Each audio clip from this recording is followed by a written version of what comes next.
Welcome, everyone. I was going to say Pominoles, but I'm on Blue Abroad. Back to the trade period show here live on Blue Abroad. I'm joined by the charismatic, the evanescent, the gorgeous, the brilliant Leg Dog. How are you doing, my friend? Well, you know me, Pom. This is my Christmas, the trade period, the AFL player movement period. It's like Christmas, except you open up bags of shit and you have to fight with everyone on Twitter all day. But when you do dig through the shit and you find some gems, it is an enjoyable time. And I'm just excited our entire future doesn't hinge on this year like it seems to have in previous years. Mate, I'm with you, and I'm quite sad. This is the penultimate show. Because obviously this time next week, the trade period is over. And then the AFL have given me like an extended 9-month break till the draft because we stopped for the AFLW.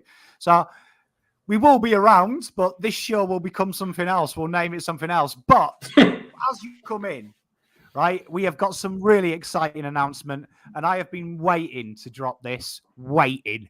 We have a crocodile done deal. Hell, that is a. Can you put that up again? I need to see that in all its glory. That is. I love it. I love it. A crocodile done deal. Tell you what, if anyone is there, right, in the official capacity of the media, you can steal that as long as you give me credit. Because if I was on the trade, I'd be doing this. There's a snappy deal coming in. Crocodile done deal time. And here is the crocodile done deal. We have got Blake acres of class for a future third. It feels like highway robbery, if I'm being honest with you, Pom. It's I thought, because they've been talking about this future third for a while, and I thought, yeah, but what else is there going to be? Is there going to be pick swaps and stuff and about? And they have it. They've got it done for the future third. And I think that speaks to two things, Pommy. I think it speaks to the good job that Austin did in the Chera deal and the good faith he built there, because it allowed this one to get through very quickly. And I think it speaks to also how Fremantle clearly weren't going to put the money on the table to keep Akers around because they got bigger fish to fry for them. They got Jackson, they got a bunch of stuff up in the air. So the easiest thing to do is get the pick in and worry about it later. So a huge acquisition for us, I think. Mate, spot on. A big shout out to Clarence here, who was spotted what movie I've stolen that for. And that's not a draft pick. This is a draft pick, mate. Mate, I can see you played Knifey Spoony before, but here we go. So now we've got a new graphic. I've been waiting. So you see, itching to get a deal done because I had a quality meme, but then we have a new little graphic. So what we've got here is you've got value and needs. So a bit similar to when we were doing the trade projections, but now we've got two new ones. 22 chance, so the chance of them being in the 22 out of 10, and an improvement metric. So obviously, as we discussed, this is a huge need for Carlton. They need a winger. 22 chance. I would say that he is more of a lock to be in Carlton's 22 than Harry Styles is to be the songwriting influence of Taylor Swift's next album. And improvement, I've given it a 7, right? Because I don't think he can get much better, but I think that it could be a little bit of an Ed Langdon when he moved from Freo to Melbourne, because they're an incredibly defensive side. Melbourne are more progressive, that you may see that kind of swing to more aggressive offensive stats. So that's the one knock I've heard Carlton fans say. But I would look at this as if Jack Noons was the $2 shop version of Ed Langdon, right? We've gone to Coles and got Ed Langdon. That's where I am. No, I think you're right. He's coming off his best year career-wise. He got a few Brownlow votes this year as well to show it. I think he had the best year he's had in terms of top-line performance since I've got 2018 was the last year. He averaged 21.5 disposals there. Obviously played more football more recently in 2021, played 18 games and then had a huge jump from there to what he produced this year. So he is coming off his career best year, but I think you're right just in terms of exposure and maybe asking more from the offensive side for him, that we do see some upward ticks in his numbers, or at least his impact on the team. And we have seen our list ask more defensiveness out of our wingmen. We've seen a Will Setterfield go back and swing in defence. We saw, a bunch of players roll through that whose names escape me right now. But I don't think with Blake Acres that's going to be the case. I think they're going to ask him to be an aggressive player, and he's got power. And we've seen him hit the scoreboard before as well. Not super. He doesn't kick a goal a game, but we've certainly seen him hit the scoreboard, and he can do it. So I'm very excited to see him opposite Lockie O'Brien. I mean, I reckon if we're going to give him a nickname, maybe 10,000 square, because 10,000 square meters is a hectare. It's not bad. It is a bit. Maybe we could do some work on it. It's a good concept, and I think we can build from there. It's a concept. The IGA Ed Langdon, I like it. Champions of Italy. Good day to you, mate. I think, yeah, upside. And I agree with Braden here. Same sort of boat, right? I think he is not rated because of the system and how they play. And then you look at Hewitt, and I remember doing this time last year with Terry about Hewitt, and I'm saying, kid's special. He's a lot better than what he is, because he's coming into a team now where what he does is asked, where he just does it. It's expected. So Hewitt gets the hard ball, gives it to someone who can play football. That was asked of our players last year. He just does that natively. Same with Akers. Akers is happy to run 25 kilometers backwards to make a tackle.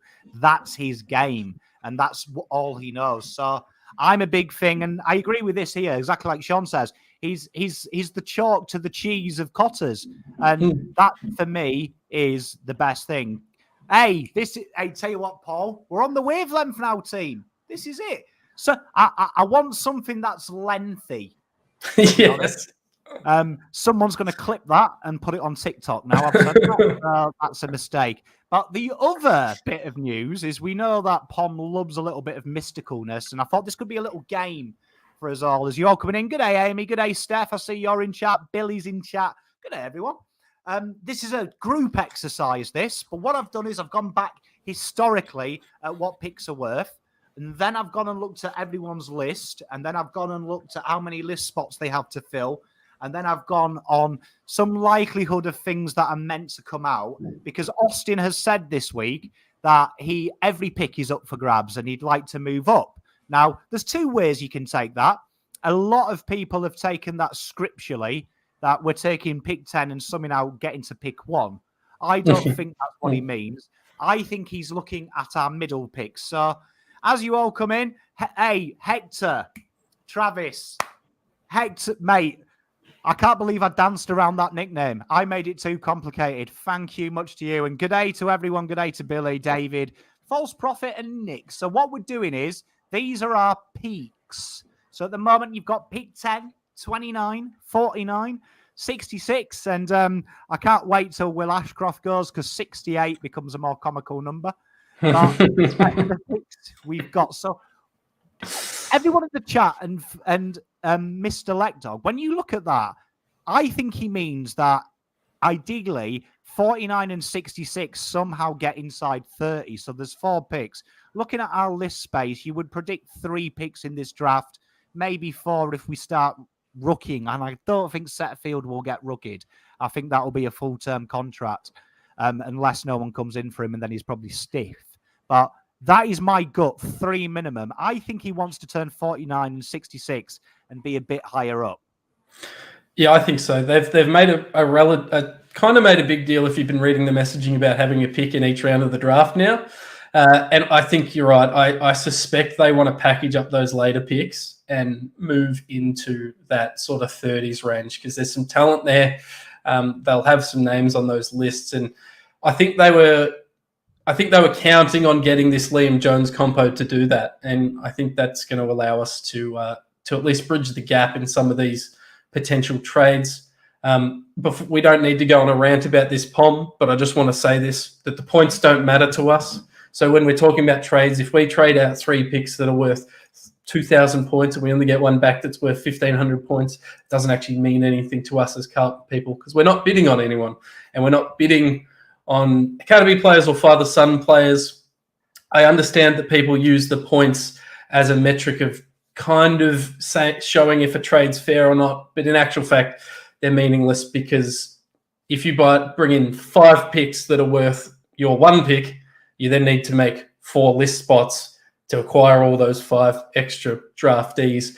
How much value in terms of points do you put on a list spot? So before everyone in the chat gets into the value of draft picks and the points to us, they do not matter. Mate, I always look at a good little way for those at home following on. Draft points.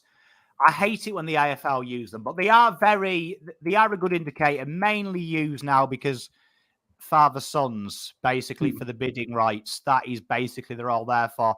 But I always think a great example of them, right? And when people say, oh, well, what about draft picks? Let's go back to the 2016 trade period. All right. Now, if I said to you, let's trade pick 4 for pick 6, you'd laugh and you'd say, shit, you owe 3,000 points. In reality, that's SPS for Tom Stewart. So how draft picks are good because they're in theory. Do you know what I mean? Yes. In theory, as opposed to what you pick up with, that's reality. So I agree here, Mighty Brews. It's depth players. And that's why I think I did see Sean could be 10 for 17, 18. I don't think he'll fall back, though, purely because the first 10 he gets. I think the depth players for me in this draft are 20 to 30. So we've got some scenarios. Let's have a look. The first port of call he could go to, and this trade has been done a staggering 6 times if you use points in the AFL draft, right? That's a lot. So it's about the same, give or take 100 points. But Carlton would give up pick 10 and 29 and 49 and a future first. Carlton would receive back a future second, 12, 15, and 19. Now, just on face value, chat, give me some feelings. Well, I'll give you my first thought is that that's an absolute win if you could pull this off. Pick 19 is close enough to a first round pick and we'll win the flag. So we'll have pick 18 next year. So it's just a pick swap there. 10 and 29 for 15 and 12. We actually, if we could pull this off, it's a huge win for us because that future second as well. People don't value, I think, whenever you put future in front of something, Pom, it seems to devalue the pick heaps. And people forget that a future second round pick could be pick 19 and at worst will be pick 36, which is still a really good range to be selecting in. So if my first thought, if we could pull this off, I'd do it in a heartbeat. Yeah, well, I mean, when you look as well, they've got a lot of picks, GWS. They've got a decent amount of picks at the moment. And Hopper looks to be leaving, and so does Tanner Brown with what they're doing. And when you look at their value around there, what they're replacing there, they're going to get with their first pick, which is in the top 10 anyway. So the benefit pick for them 3 is they get 2 picks really close together, which will be an actual... probably more likely to get a replacement Taranto with them picks. Bailey Humphrey springs to mind. Do you know what I mean? Hopefully a Cadman for them would be huge where they are. But for Carlton, what's the benefit of this? So what I've done is I've worked. If I was Austin, what are the priorities of need? And honestly, I actually started to nurse, a part of my body started to get a little bit more hectorish, right? And this is what you could end up with, right? You've got Ollie Hollands is the extra winger I think Carlton need with the scope. No one's talked about this, but he has also stinted on the ball. Now, for me, Henry Hostway is the most dynamic player for versatility in this draft. And we know Vossi loves a dual line type player.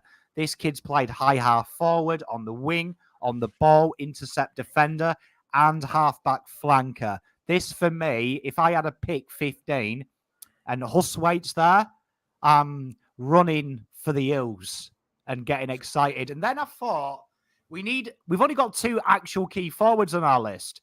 And everyone's like, oh, should we? What about JSOS too small? What about TDK? He's a ruck. Calm down. Matt Jefferson, for me, is the exact forward Carlton need. and he's scheduled to go right where that last pick we'd pick up from here.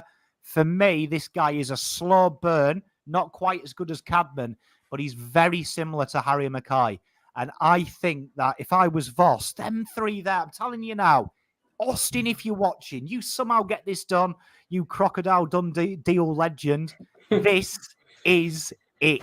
That cements the depth, but it also gives them huge scope for improvement. Yeah, look, you've nailed the three positions I think we need to look at, and I think there's not been enough importance put on the fact that we don't have any key position forwards outside of the two blokes we've got who are on the list forever at this stage. But we do need depth and growth in that space. All good teams have it coming through at the lower levels, and this would absolutely set us up. Another added benefit of doing something like this, Pom, we're just talking off air.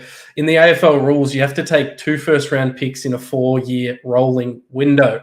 Our last first-round picks it was the Sam Philp year. He was technically a first-round pick. It was Kemp and Philp. That ends this year, so we have to take a first this year. But if we were able to turn this year's first 10 into 12 and 15, we take 2 firsts. We then have another 3 years where we're not forced to go to the draft if we don't want to, and you could continue to make moves with those first. So there's a lot of added benefits to doing something like this. So I think this is a great trade. Like Mighty Blues, exactly like his comment earlier. So exactly, you've nailed your depth. And what's great about these players as well, 3 of them very clean injury list, massive scopes for improvement. And particularly what I like about this deal, and I've tried to think like a list manager with the other examples I'm going to give you, all 3 of these spent a lot of time together. They've played the same systems, all local kids. You've got a Dandenong boy there. Do you know what I mean? They've been in the carnivals together, country. One of them's a Metro boy. Very exciting. I think that is good. So, thank you for your question, Emily. I'll answer that one at the question section for you, but that's a great question. So stay tuned for that. This is the second option, right? Now, I've done this based on 7 bows because Geelong really, all they want out of this is Clarkey. That's all they want. With bows, when you look at their list space, they're going to be very minimal what they take, right? And when you get into your mid-30s, after mid-30s, there's about 2 or 3 guys that really suit what they're looking for that I think they'd sniff at. So Carlton here, what they would do is effectively send a future first and 49, and suddenly their worst pick would be 38 and 18. Now, maybe a little bit overs, right? You could argue that's overs, but the benefit is this here. Carlton would get, probably outside the top 20, Walker, the kid on the right there, South Australian, just recently been upgraded to the Combine. But he is a very interesting player that I think Luke Parker would love to get his mitts on. Outside and inside, very big-bodied, almost a TAFE Cripps type mold in the terms of how he is. So for someone like that, you would say if Setterfield goes, the reason Setterfield stays is he's the next big body with Bam Bam. And both of them are injury prone. This is someone here that you could build into that role. And then the other kid we've got here is Isaac Keeler.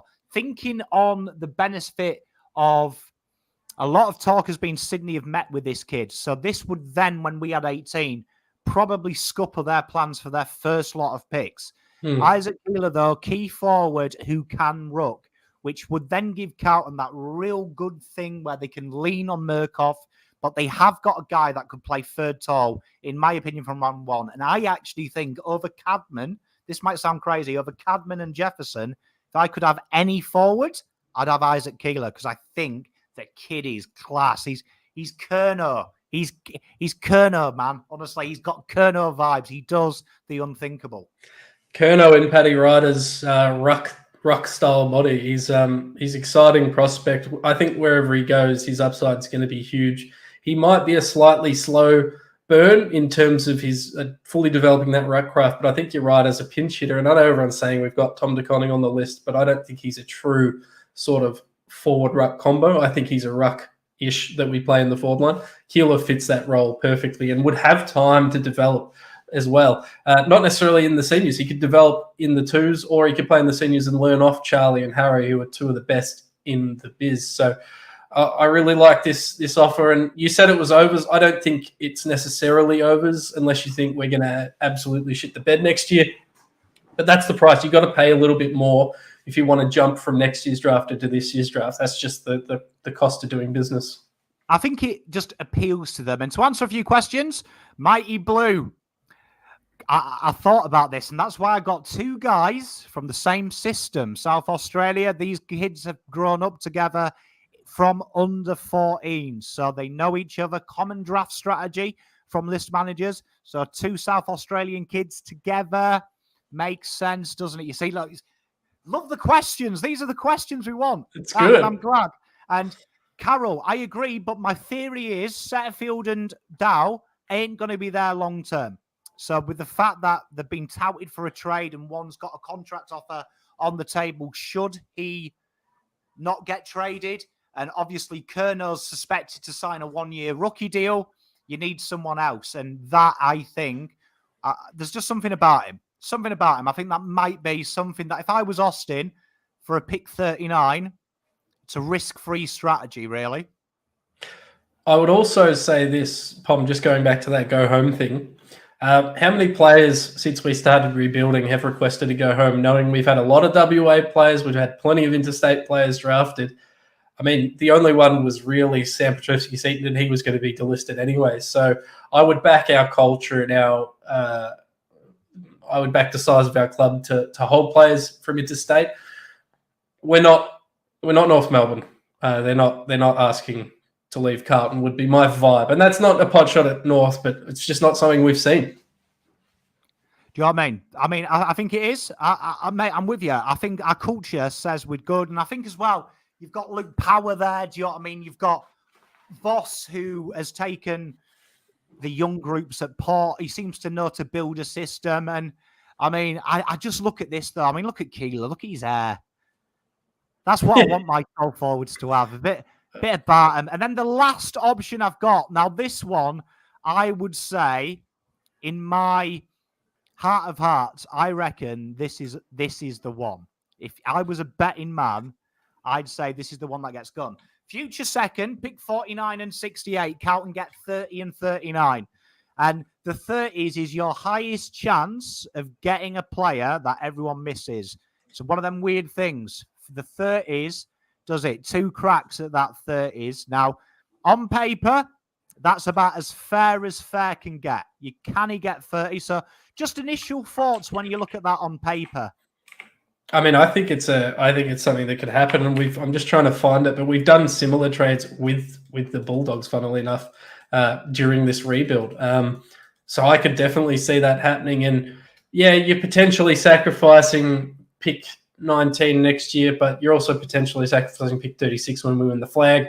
And we know there's a bunch of names in this 30 to 40 range that could definitely work on our list. And obviously all these picks blow out with father sons and all that sort of stuff, but the talent pool still remains the same size. Yeah. And obviously because we've kept our earlier picks, and I've assumed that Carlton have fixed their needs with their earlier picks, but I had a look at the things here that you could get, and these are two very interesting prospects. So I think it's commonly accepted as well, Carlton need a genuine goal-kicking small. Someone that can work up the ground as well, high half forward. Jack Martin's never quite made it as that third option. And we've got a guy here, which I think Carlton fans, it would turn them on if we could have 39. Because this guy here, Anthony Munkara, is linked with the Essendon NGA Academy. So they can't bid on him till the pick after. Now, how good would it be to take a guy? Now, this kid is almost Tipper Woody-esque. Absolutely moves with grace.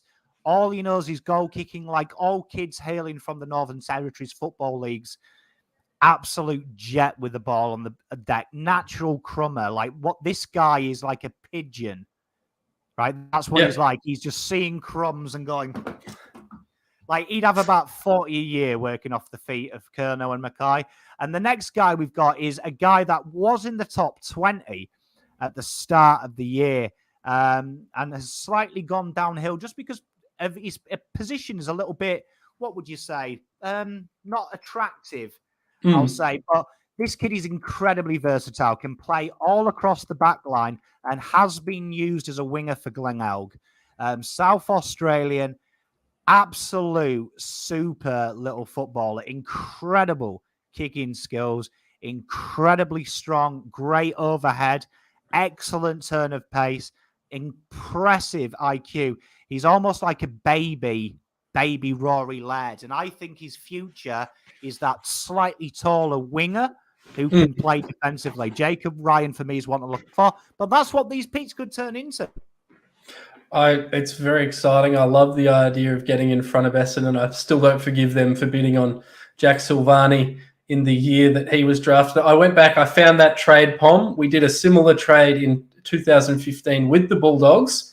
We traded 20, 21 and a future fourth, and we received pick 11 and a future third. And you know who that pick 11 ended up being? Charlie Curnow. So it was inverse. We traded out the two later picks for the early pick, although they did go and select Josh Dunkley with pick 20. But yes, no. So we've done similar trades with the Bulldogs before. It was a long time ago now, 7 years, but doable and can be win-win. Mate, a great man once told me the best ability is availability. And that is what these are here. So these are just examples of what you could do. So like you can see, you can do quite a bit of business. And Andrew's a big fan of Munkara. Mate, honestly, absolutely impressive. There is a full game on YouTube if you go and actually check him out. And the kid is just honestly something else. Like I get proper Tipper Woody vibes. Do you know what I mean? Incredibly skillful. It'd be like having a baby Eddie Betts, I'm telling you. Yeah. So, and we shouldn't get complacent just because Motlop looked really good last year as a developing small forward. You want to keep feeding that line until we know for sure who those goal kicking small forwards are going to be long term. So no issues with going for another small forward, and it's the same reason. Players, every team drafts midfielders 24/7. It's because you need good ones. Mate, and I'm loving the comments as well, everyone, because this is meant to be like as if we're in a list management committee. Max, spot on comment. Chances here, 30 and 39, of getting someone good is better than 68 and 30. Spot on. And Tarek, that. If we're in a list management meeting, that would be my favourite comment, mate. I love it. Thank you very much. And then we had some more. Never gets old, that. It never gets old. We had another crocodile done deal. We had this. Harry, so last week we exclusively revealed that it was a 0.01% chance, I believe, the POM scale of Harry ever leaving. And Nick Austin duly obliged because he heard I'd done that crocodile done deal meme with a 7. So we've got another new graphic. This is exciting. See, look, the new graphic. So the value of it, I have given it an 8.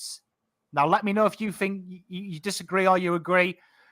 Number 8, because I do think the 7 years, I've got to accept 7 years is a risk. Do you know what I mean? There is a risk, so I can't give it a 10, but it's a 10. I've just got to be objective. 10 need, we definitely need him. 10, 22% chance, we definitely need him. And improvement, I think there's still a massive chance of him improving. And thanks very much, King of. Look at the man's forehead. It's like a driving movie theatre, mate. Driving movie. But there we are. What did we think of that deal, Rec Dog and audience? What did you think? It's in vogue at the moment, these long-term deals. And coming off COVID, players want to guarantee their money. They want to guarantee their security. It doesn't necessarily mean the player will be there in 7 years' time. I think in this instance, he probably will. Do I think it's a risk? Yes, but I'm willing to take the back end years of this deal being shit if the front end years of this deal are good, because that's the sacrifice, right? We wanted him at his best for the next 3 to 4 years.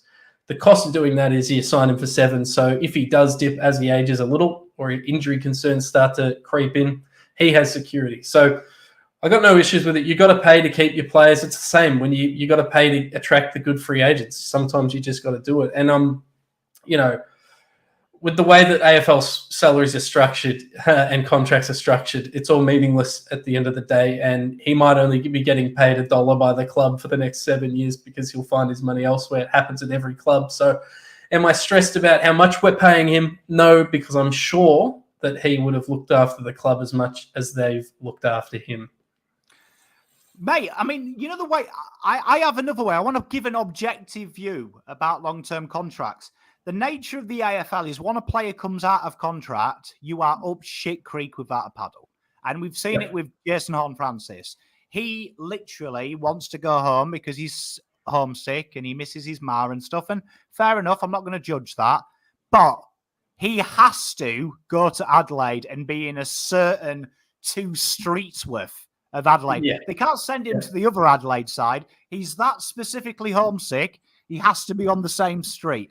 And that is the problem when you have players out of contract. Now, there's nothing. Well, he's still in contract, by the way. He's still got a year left on his deal. He's been there 11 months. Once they say where they want to go, you're fucked. And we've seen it at times. We talked about the Jeremy Cameron deal last year. Everyone got excited about Jeremy Cameron. And that's what they were saying to me. Oh, if Harry leaves, it's 3 firsts. But it was actually 3 firsts with 2 seconds back. Because there wasn't enough pick Arsenal for Geelong to do it, right? There wasn't enough pick strategy for Geelong to sustain their next couple of years. So they needed something in return to leverage. And that's what happens with Carlton. So when it's 7 years, you own the player. And the AFL is very specific. When you're in contract, the player owns you. You name your price. So nothing stops you. Let's just say, I'm going to give a hypothetical here. Let's just say 4 years' time, Carlton draft Isaac Keilor this time. Isaac Keilor, 2025, has had a 49-goal year, looking really good. Him and TDK working forward and working the ruck. Carlton look good. 2 premierships in a row. Harry has a mid-season injury, right? Suddenly, North declare, we've got pick 5. We're looking for an established player. Suddenly then, Carlton can be like, well, are you interested? And because we own it, they can maximize that movement. So that is why I always look at it this way. Yeah, 7 years is a long-term risk, but Grundy signed a 7-year deal a year ago, and now they're getting rid of him. And they're playing a bit of hardball with Melbourne because they're like, well, we've got him for 7 fucking years. Yeah.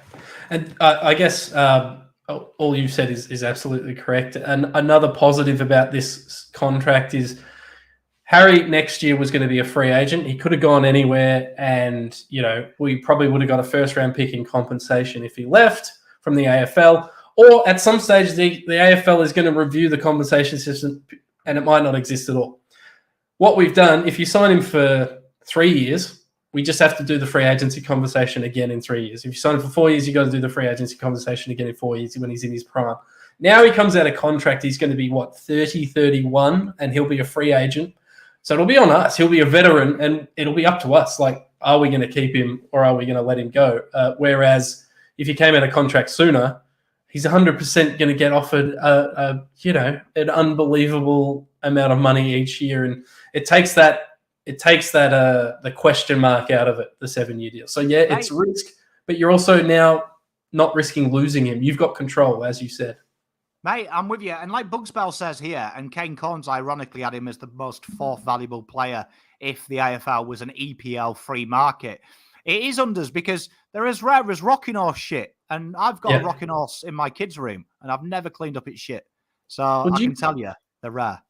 I ask everyone out there to think back to the post sort of Brendan Favola days when we went from having, Kennedy was on the list, but we had Fev, we had forward targets that you could kick to when Lance Whitnell could still walk. We had all that, and then they left, and we had no one who could kick goals, and we were begging for years to have a proper key forward target.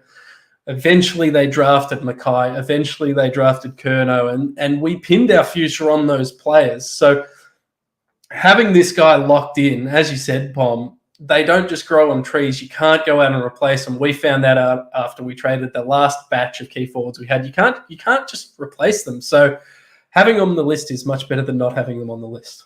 Mate, the last thing I'll say, we'll play a little game in chat because you're all asking about Dow Setterfield. And don't worry, I've looked after you. We're going to go into depth. But I'm going to play a game just to back your point up because Bugsbell's spot on. Right, just name me, outside of Kerner and McKay, your last 3 leading Carlton goal kickers. So the last 3 individuals to win Carlton's goal kicker medal. Have a go. Matty Wright was probably one of them. Ding, ding. I could be wrong. I feel like Andreas Everett might have won one at one stage. That's the hard one. Fuck off. Okay, who's the obvious one? Who am I missing? Someone in the chat must get it. It's obvious. It wasn't like Levi Casbolt or Eddie Betts or someone, was it? Levi Casbolt. Carlton's goal kickers in the last 3 years, just let it sink in. Charlie, Harry, Charlie. It's 2017 Casbolt with 34. Matty Wright with 22 and Everett with 31. So that's a pretty good pull. I can't believe you got Everett. Yeah, I did it before I did this, right? And I thought, name it. I think I named every twat on the list, but Everett. Right? Of that year, I was like, it just sticks out. I started getting rookie picks. Do you know what I mean? The more worrying part, if you go and play that game, the more scary part is the scarier part is name the second and third leading goal kickers, and the numbers on that. It's like Matty Wright won our goal kicker with 28, and I can't remember who came second the next year, but it was like someone with 12 goals. It's scary. So we're in a very different position, and you want these guys on the list. Kicking. Hey, it turns out, Paul, in the game of football, kicking goals is pretty important. Mate, that year that Matty Wright kicked it, the second place was Bryce Gibbs with 18, and he beat the key forwards in that team. In fact, I'm actually in the top 5 goal kicking members as well. There's D. Williams. Okay, now we go on to obviously other bits of news. Setterfield and Dow were linked and with a move away. And tell you what, well done, people in the chat. Billy, mate, you said this just as he said it as well. Absolute phenomenal darts. But Hypnosis Ballsy as well. Yes, Jared Waite was one of the key forwards named I could not place. So thank you. There we are. So then we've got Will Setterfield. So at the moment he's 24 years old, beautiful age, 56 games, 12 goals, and he's a midfielder. As you can see, the average position, Champs Data has him because Voss doesn't quite know where he plays. As an inside-out midfielder, we've created a role. And we've got rid of the one game he played as a sub. 17.8 touches, 62.6 kicking efficiency, 2.5 clearances, mainly made up because Voss didn't quite know what he was. So what we've done here is we've done back to that old graph. I think he's quite a need to Carlton. And I agree with Austin because he's been the first choice replacement when an inside midfielder goes down. Improvement for the team I'm sending him to. I think it's probably the same as what it is to us. Can you draft a replacement? I've based this on I don't think Carlton are going to take their first pick at the moment as a guy to replace Setterfield. So I think it's a bit of a later pick, slow burn. And I'm giving this almost a 50% chance. But this, based on historical data, he goes to the Bombers for a future third. Thoughts and discuss. Well, they seem to exclusively draft inside midfielders and play them in different positions. So, tick there. Would I hate to see him lost? He's a depth player for us. The upside we saw a few years ago hasn't been there, so I could definitely stomach him leaving. And a future third is, I think a future fourth is when you're giving away someone for free. A future third is when you think someone has potentially some upside. So, what did we get? We got a third round pick for Liam Jones this week, which was pick 49. Will Setterfield pick 50. You probably wouldn't turn your nose up at it. So I think he's a reasonable trade there, and I'd be okay with. He is out of contract though, so you might not get that full third round future third value. But I've got this is a sidebar. I think if we lose him and a Dow, I think there's a name that everyone's going to hate that we will have a look at. And I think Reece Matheson will come in and be a depth player for us. Just putting that out there. I want to see what the comments think about that. But Pom, what do you think about Setterfield and trading him? I think if the value's there, like I don't mind this one as well. There's many ways to skin a cat. Rackshaw here. This is kind of a common one as well. That when they are a free player, they basically just help each other out and go 5 ahead. I didn't do that because I just don't think Dodoro is the kind of guy that does favors. If that was a GWS, I'd say GWS would say, you know what, fuck it. We're doing our business. We're happy. Who are you taking? Okay, cool. We're not taking them either. We'll swap round. I just look at him as, I don't think he's best 22. I think he has, I do agree with Austin though. I think there's an element of importance. And when people are asking in the comments earlier, why are we getting rid of them? I think it's purely to see what the value is out there, because I think we know he's not best 22. He's the next best.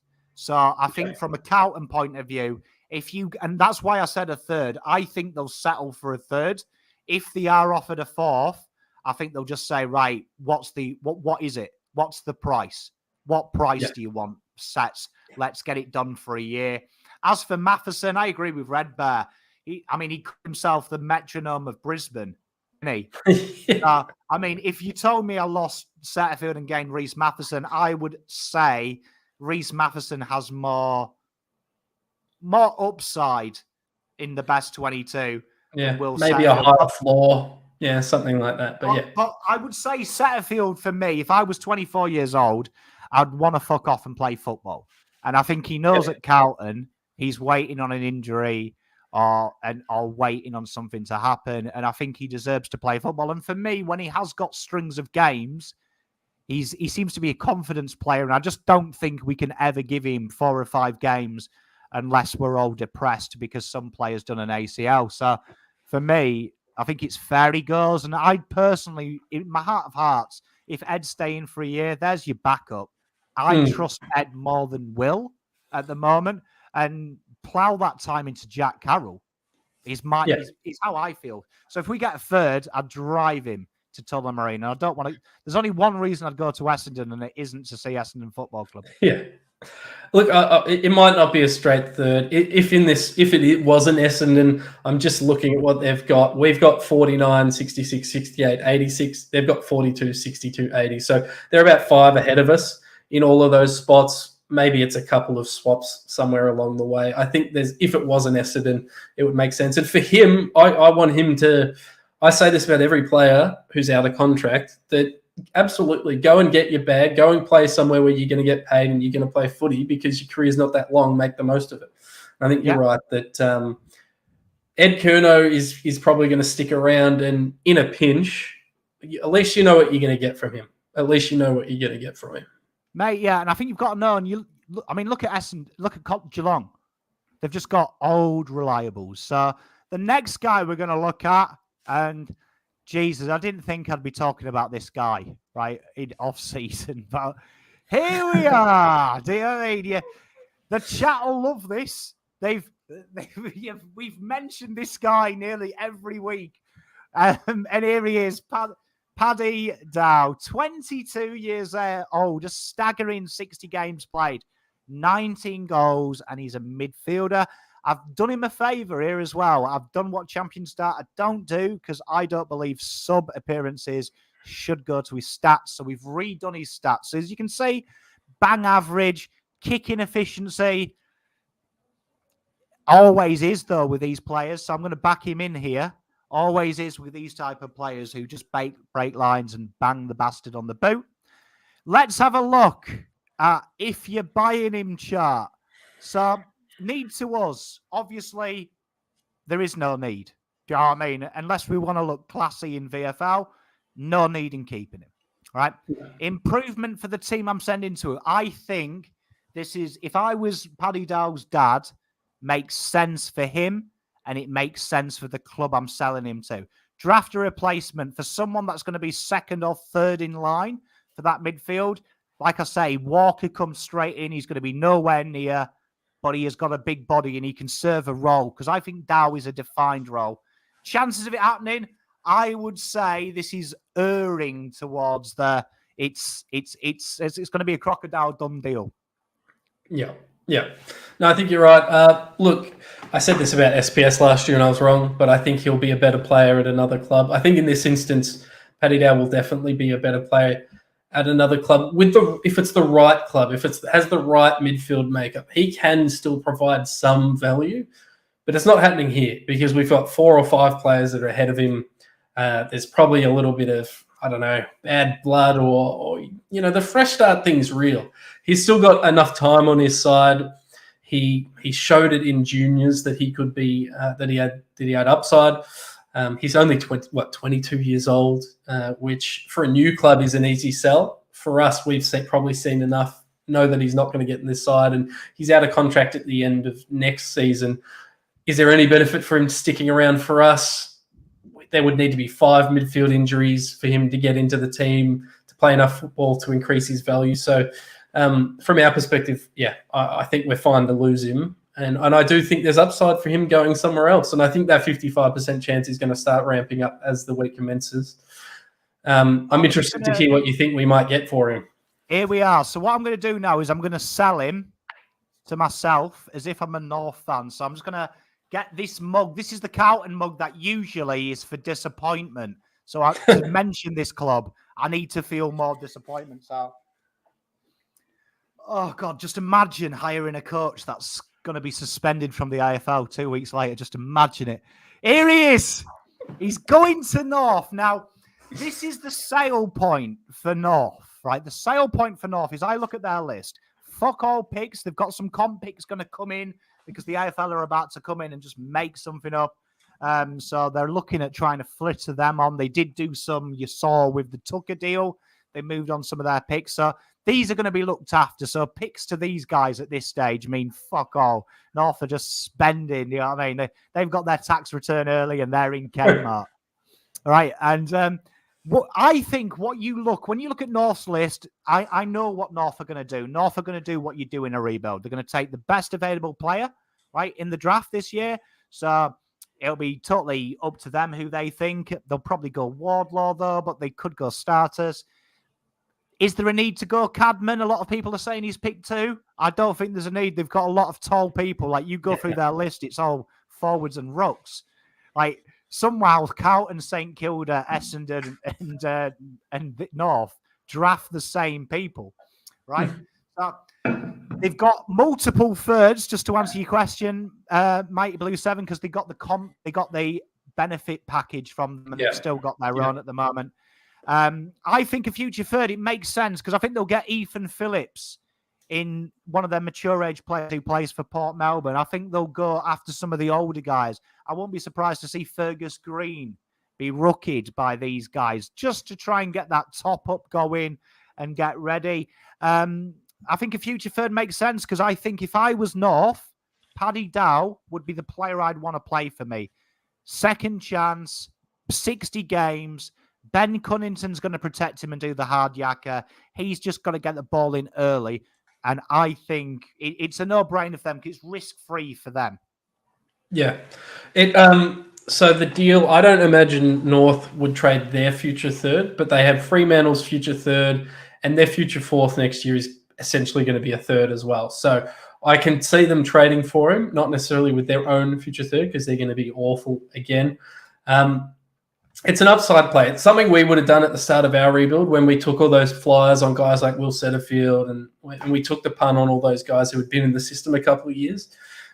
So there's an upside play there. Maybe it works out, maybe it doesn't. You said that there'd be benefits to him playing alongside Cunnington. The only downside in this specific trade I would see, Pom, is that they've got a bunch of these like kind of one-pacey inside mids that they've drafted that haven't even played. I think, what's his name? They had drafted Phillips, who missed the full year.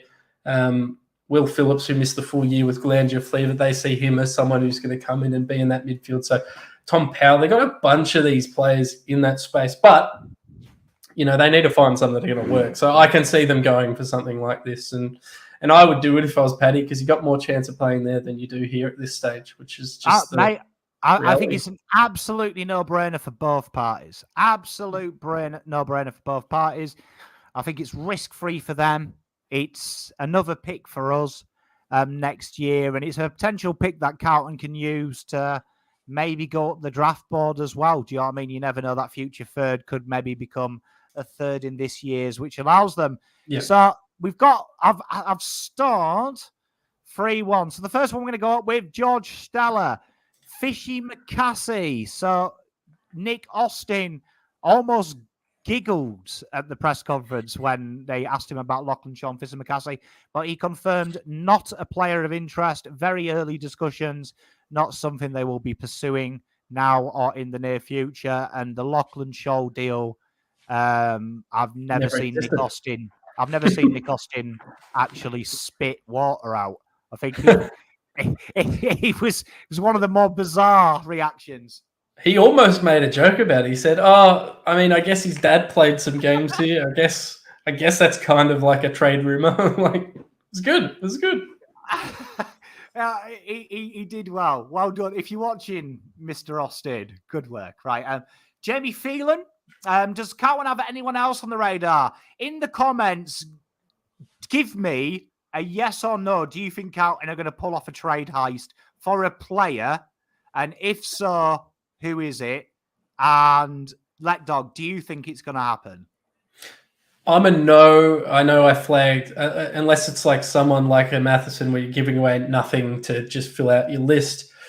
Or I think they might be a little active in the delisted free agency spot post the draft period, because you can sign players in the whatever it's called, the supplemental selection period. There might be someone they look at there, but I think as far as trades for players go, normally you would have heard something by now. So yeah, I think we're done, and I don't think that's a bad thing. I think it's been a long time since we've had enough stability that we haven't had to bring in a bunch of players in the off season. Well, I mean, here look, Bailey Smith. I mean, if you go on Trade Hanger, looks legit. It looks legit. I don't think it'll happen. I'm with you guys. I am with you guys. What else have we got here? I like this.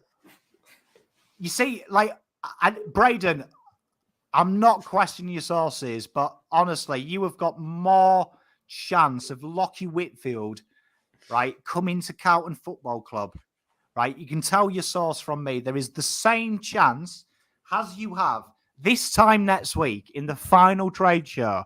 On the left of me will be Taylor Swift, and on the right is Rihanna, right? And I promise, if Lockie Whitfield comes, I will do my damnedest to get them on this show. But I am so confident. I'm so confident. I saw Max was asking what happened to David Cunningham. Well, we revealed exclusively during the year pomp that he died 6 months ago. So you can report that as fact. He's been replaced by a clone. No, we didn't. So he's not. He's alive. He's alive and well. He's alive and well. Mate, you've got to be very careful with rumours, honestly. I partook and I made that meme of Mr. Whitfield. I mean, what's it called? Mr. Bailey Smith. And it suddenly was reported on SEN. Like, yeah, I mean, I had zero hanger comment. We didn't make this. Like, absolute insane. Emily Stringer, absolute fantastic question.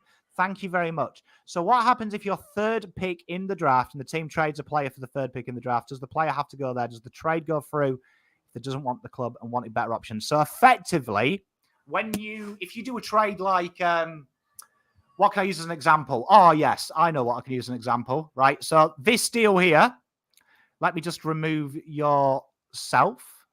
Oh, Daniel, what an idiot. Right, so in this scenario here, Emily, that future third, once Dow goes to North and he's got his shirt on and he's a shin boner, is it? They've got some ridiculous nickname for him.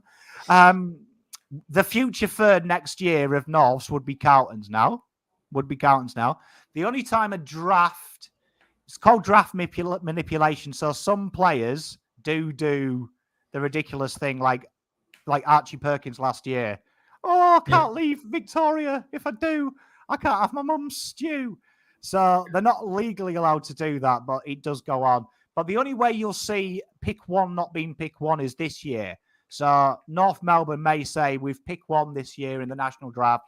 We take Will Ashcroft. And because we've got this ridiculous father-son rule in the first round, Brisbane will go, oh, hang about. We'll give you 22, 23, 28, and 30. They get put in this recycle bin. No one owns them now. No, they got. We have pick one. And then they have pick two. So that is the only way that pick doesn't become yours, is if you once you've sold it. But once your name's called in the draft, by AFL rules, you have to play for them. One other thing I'll clarify. You can trade during the draft now. You can trade picks during the draft. You can't take players who have already been drafted. So in the NBA, you can essentially, if a player's already been drafted, you can trade for that player. In the AFL, you can't. If you're trading a pick, it has to be before the selection's been made. Players can't be traded during the draft. It's just picks for picks, and you just swap spots. So just for full clarity over how that works. Mate, well, I mean, that is pretty much all we got time for. If he comes, he comes. I'll try and get Taylor. Hey, if you can get Taylor Swift on the show, mate, it doesn't even matter to me. I tell you, he can come, he cannot come. It'll be a big celebration than when Paddy Cripps got off. Hey, it'd be the most quietest you've heard me on the show, because I'd probably go more shy. But thank you very much, everyone in the chat. You are all brilliant. I'll be very sad when we don't have this to do after next week, and we go straight onto the draft, though, so that's all right. So we enjoy a bit of that. But thank you very much, Lek Dog, for joining me. Until next time, au revoir. Go Blues.